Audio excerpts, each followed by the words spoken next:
El Señor esté con ustedes. Y con tu espíritu. Lectura del Santo Evangelio según San Mateo. Gloria a ti, Señor.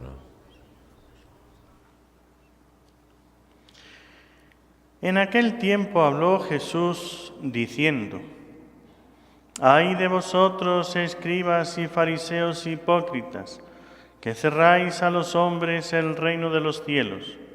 Ni entráis vosotros, ni dejáis entrar a los que quieren. Ay de vosotros, escribas y fariseos hipócritas, que viajáis por tierra y mar para ganar un prosélito, y cuando lo conseguís, lo hacéis digno del fuego el doble que vosotros.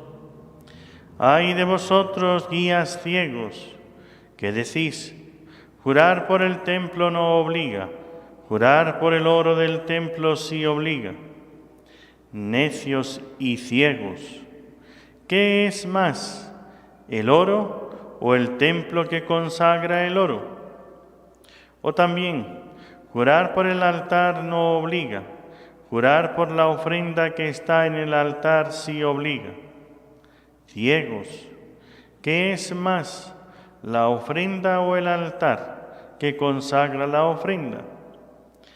Quien jura por el altar jura también por todo lo que está sobre él. Quien jura por el templo jura también por el que habita en él. Y quien jura por el cielo jura por el trono de Dios y también por el que está sentado en él. Palabra del Señor. Gloria a ti, Señor Jesús. Amados hermanos en nuestro Señor Jesucristo y María Santísima nuestra Madre, ¿entendemos un poco este juego de palabras? Ay de vosotros, guías ciegos, que decís: jurar por el templo no obliga, jurar por el oro del templo sí obliga. Jurar por el altar no, jurar por la ofrenda sí. ¿Qué significa eso? La verdad es que a veces lo escuchamos y como que nos quedamos un poco fuera, ¿no?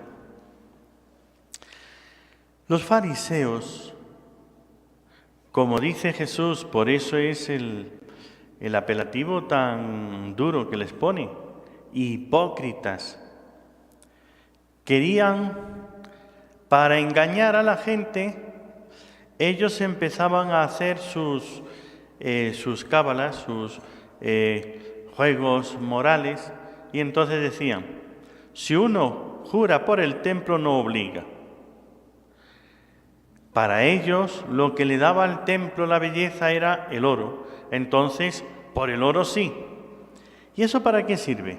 Eso sirve para engañar a la gente, porque cuando la gente iba y quería algo entonces le decía: te lo juro por el templo, pero como eso no me obliga, le podía mentir a la gente y la gente se creía que, claro, si el fariseo juraba por el templo, pues estaba obligado a cumplir lo que había jurado. Y no era más que una hipocresía, una mentira. ¿Cómo puedo decirte una cosa, que tú pienses una cosa y yo pienso otra diferente? De tal manera que te estoy engañando si te digo que al jurar por el templo voy a hacer algo. Porque como no me obliga, no lo voy a hacer. Y tú te crees que sí, y así hacían sus trampas, engañaban a la gente con esas aparentes juegos de palabras. Jurar por el templo no obliga, jurar por la ofrenda sí. Entonces, cuando ellos querían que alguien quedara comprometido delante de Dios, les decían: ¿me lo juras por la ofrenda? Te lo juro. Entonces, mira, has jurado por la ofrenda del templo, no puedes echarte atrás. Pero cuando ellos querían jurar: te lo juro por el altar del templo. Y con eso sentían que no quedaban obligados. ¿Y qué está diciendo Jesús? Que todo juramento obliga la palabra. Que cuando tú dices que yo te lo juro por el templo, lo juras por todo quien hay en el templo. En el templo está Dios. Quedas obligado, igual que si hubieras dicho: te lo juro por Dios. Quien dice, lo juro por el cielo, no puede estar pensando no por Dios, sino por las estrellas y el aire que está por encima de nosotros, o por las nubes que están arriba. Porque dice Jesús que el que jura por el cielo, jura por el Señor del cielo. Cuando nosotros juramos por una criatura, te lo juro por mi madre, te lo juro por tal cosa, pongo yo lo que quiera poner, el juramento siempre me va a obligar. Porque al decir algo bajo juramento, si pongo una criatura, esto es lo que está explicando Jesús, estoy jurando también por el que ha hecho esas criaturas, por Dios. Y esas criaturas son el cielo, las estrellas, las ha hecho Dios. La tierra, las plantas, los animales, los ha hecho Dios. La casa la hemos construido los hombres, pero Dios nos ha dado este mundo. Por lo tanto, también si juro, y más por el templo, juro por el que está dentro del templo. Por eso no puedes dar un juramento por nada ni por nadie y pensar que no te obliga. Tu palabra te deja obligado. Por eso les llama tan acertadamente hipócritas, porque quieren engañar aparentando un juramento como si ellos fuesen a cumplirlo. Y por eso buscáis un prosélito, un seguidor. Y buscar prosélitos es muy diferente de hacer apostolado. El que busca un prosélito no es un apóstol, es un político que quiere a alguien que le siga a él, es un discípulo propio. El que hace apostolado no busca que le sigan a él, busca que se conviertan a Dios. Hoy que celebramos la fiesta de San Agustín, conocemos, así por lo menos en general, San Agustín, su madre Santa Mónica. San Agustín es un convertido, no es un prosélito, es un convertido. Y el convertido de andar buscando, pero vean esto, San Agustín buscaba la verdad, aunque no exento de egoísmo o de interés. También buscaba su placer y también buscaba el dinero. Pero por encima de todo tenía un amor, la verdad. Y el que busca la verdad sinceramente, la encuentra. Porque Jesús nos dice, yo soy el camino, la verdad y la vida. El que busca la verdad sinceramente encuentra a Jesús. Y eso fue lo que hizo San Agustín. Pero una cosa sí tenemos que tener clara. Solos no podemos. Y si San Agustín encontró a Dios y dio un cambio de vida, fue porque estaba ahí Santa Mónica, su madre, una mujer santa, orando y pidiendo por él para que no se pierda. De San Ambrosio, que fue el que bautizó a San Agustín se convirtió por los sermones de San Ambrosio. Su madre venía sermoneándole toda la vida, pero esos sermones no calaban. ¿Calaban o no calaban? Ciertamente que no se convirtió y no cambió de vida por los sermones de su madre, pero los sermones de su madre los llevaba dentro como la configuración de su forma de pensar y de ser, de sentir y de amar. Sin ser cristiano, respetaba y amaba a Jesús, porque su madre le había puesto el amor de Jesús. Y por eso, aunque él buscaba el placer, el dinero, pero llevaba dentro esa enseñanza de su madre, y había ciertas cosas, él sabía que mentir es pecado, él sabía esas cosas de la moral, y eso es lo que le hacía, por lo menos tener frenos, aunque no frenaba del todo, eran frenos un poquito flojos y se dejaba llevar de las pasiones, pero tenía cierto control, que fuese sincero, que fuese verdadero, que no mintiese. Encontró al obispo y aquellas palabras del obispo sí son las que penetraron, pero entraron y le convirtieron las palabras, los sermones de San Ambrosio por la oración de su madre. Hay muchas madres, en general todas, ¿no?, que aman mucho a sus hijos, pero que se olvidan que tienen que estar pidiendo por esos hijos. Después, cuando viene un problema, entonces vienen a reclamarle a Dios. Y si tú has descuidado la vigilancia de tu hijo, si no le has hablado de Dios, no le has enseñado como Santa Mónica, cuando toma malos caminos o cuando tiene algún accidente, algún infortunio, ¿por qué entonces le reclamamos a Dios? Si nosotros no hemos cumplido, ¿por qué le reclamamos a Dios?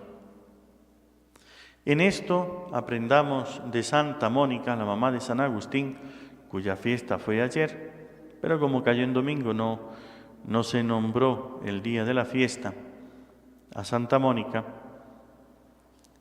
Pensemos que la conversión y también el camino, incluso la salud y la vida, depende de los padres.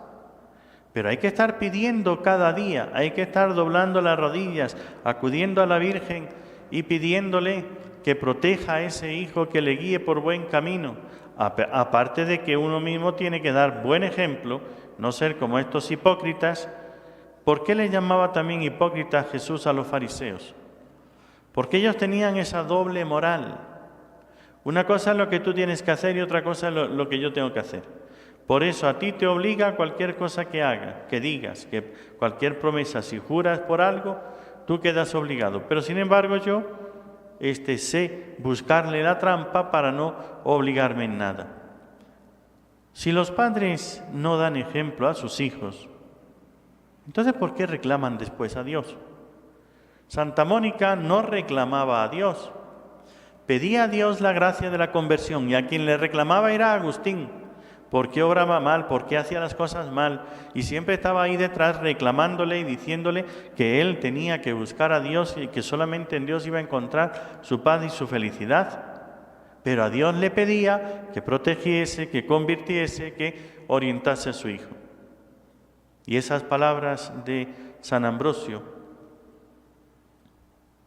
como saben ustedes, el Te Deum, esa oración que hacemos en la iglesia de acción de gracias, fue la oración que hizo San Ambrosio el día del bautismo de San Agustín. Y el Te Deum tiene esas dos partes, una parte que en el breviario es, diríamos, la parte primera, y al final una parte más corta. Esa es, San Ambrosio dijo la primera parte cuando vio a San Agustín allí a los pies ya del presbiterio de la pila bautismal para bautizarse, y San Ambrosio pronunció esa acción de gracias a Dios, el Te Deum. Y al final es San Agustín que completó la oración, esa acción de gracias que él hizo en respuesta a San Ambrosio.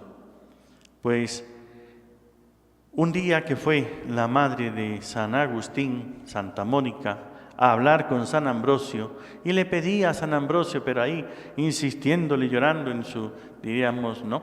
Esta es una expresión actual, no era de entonces, ¿no? En su despacho parroquial. Entró allá en el despacho o en la habitación donde él estudiaba, hacía sus cosas, San Ambrosio, y empezó Santa Mónica a llorar, a pedirle con lágrimas que le hablase a su hijo, que le convirtiese, que le enseñase el camino del bien, que le abriese los ojos. Y San Ambrosio le dijo: está bien, mujer, ya, tranquila, pídele a Dios. Y Santa Mónica insistía, hasta que los dos son santos, Santa Mónica y San Ambrosio.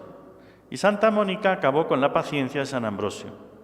Y entonces San Ambrosio ya perdió la paciencia, pero no se irritó, no faltó en nada. sino que le dijo: está bien, mujer, déjame en paz, porque un hijo de tales lágrimas es imposible que se pierda. San Ambrosio vio la fuerza de la oración, la perseverancia de Santa Mónica, cómo le estaba insistiendo, a pesar de que le dijo: ya le diré que está bien, tengo otras cosas que hacer, ya te puedes ir, que está bien, pero ella insistía. Pero mire, háblele a mi hijo, por favor, que mi hijo no se pierda, pero señor obispo, haga esto. Mujer, déjame de una vez, que un hijo de tales lágrimas no se puede perder. Ahí comprendió San Ambrosio la fuerza de la oración de Santa Mónica y dice: si yo no aguanto a esta mujer que me insiste pidiendo por su hijo, ¿qué se creen? ¿Que Dios tiene un corazón duro? ¿Qué se creen? ¿Que Dios no escucha? ¿Qué se creen? ¿Que la Virgen no le importa si nosotros vamos llorando y pidiéndole y hay que insistir más que con los hombres? Entonces dijo: no, si tú le pides a Dios así, eso es seguro que ya tienes la conversión. Vendrá en el tiempo oportuno en que Dios lo determine. Y poco después, un tiempo después, entró San Agustín, porque eran famosas las palabras de San Ambrosio, es decir, sus sermones. Entonces él entró buscando elocuencia, buscando cómo hablaba San Ambrosio, y entró en la iglesia a escuchar sin ser bautizado y estando... había sido maniqueo, estaba todavía formalmente con los maniqueos, aunque no de corazón, o materialmente estaba con los maniqueos, pero formalmente buscaba a Dios de todo corazón. Y cuando entró en la iglesia para formarse y poder tener también una mejor oratoria, pidiendo allá, escuchando que diga a San Ambrosio, las palabras de San Ambrosio son las que iban entrando en su corazón y fueron las que hicieron el cambio interior. Pero luego tuvo que tomar su decisión final. Es él el que con Dios tuvo que dar el paso definitivo, dejar el pecado y hacer la decisión de seguir el camino de Dios. Todos tenemos, queridos hermanos, alguien que reza por nosotros, y pobre de aquel que no tenga nadie que rece por él. Así es que, perdónenme que lo diga, pero lo de la radio, lo de la televisión y lo de la parroquia, espero que recen por este sacerdote para que el Señor me siga bendiciendo, no sea que me pierda. Segundo, Dios va a dar gracias y dones, pero la decisión es nuestra. Si yo soy santo es porque yo decido ser santo con la gracia de Dios y por las oraciones de los otros. Todo el mérito es mío. Santa Mónica fue la que convirtió a su hijo, pero él tuvo que tomar su determinación. Dios nos da la libertad. Si tú no dejas un pecado, si tú no cambias de vida, la culpa es tuya. La gracia, la oración y la gracia de Dios está ahí. Pero es ese momento, ese conjunto, Dios, la oración, la colaboración, el ejemplo de los demás y mi decisión personal. Por lo tanto, decídete y aprovecha todas esas gracias que Dios te da por medio de la oración, de los sacrificios y de los ejemplos de las personas que están a tu alrededor, pero toma tu decisión, cambia de una vez. La Virgen María, Nuestra Señora de Fátima, que nos dice: si no se convierten, hay que convertirse. La conversión, que es el ejemplo de los grandes pecadores, es San Agustín. San Agustín se convirtió, pero entendamos bien la palabra convertirse. Dejó la vida de pecado y llegó a la santidad.